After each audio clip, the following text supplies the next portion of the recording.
Umnumzana Zolani Matthews nesidanga kwizifundo ze-public administration nazifumene kwi-University yase-Harvard eMelika wake wasebenza iCASA wayenguye nohlalo webhodi ye-arhente ejongene nokusebenza kwamazibuko eli.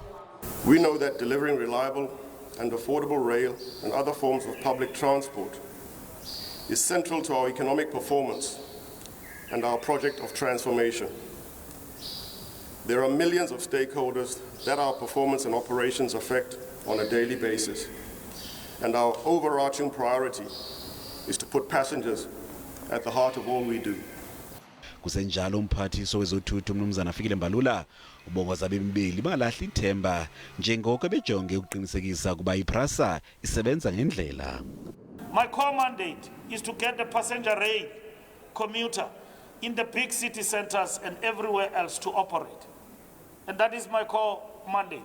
Where we overlap in terms of mandate with Transnet, PRASA and Transnet must find each other. Now I've got the group CEO at PRASA, I've got the board, they can talk and make sense. Ibhodi yePRASA ibatyikimbisele umnwe abo banenjongo zokuzibandakanya kwizenzo zorhwaphilizo nobuqhophololo kulenkampani ngenjongo zokuzityebisa. Lifestyle audit of employees of PRASA will be announced soon. There are people with inexplicable wealth. You've got people who can buy a farm worth 11 million and pay it in 2 months.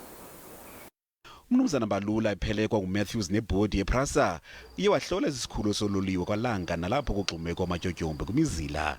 Kunje iyaqhuba inkqubo besebenzisana namanye amasebe karhulumente ukususa abantu abahlala kula matyotyombe ngelokuzama ukubuyisela inkonzo kaloliwe kule mizila.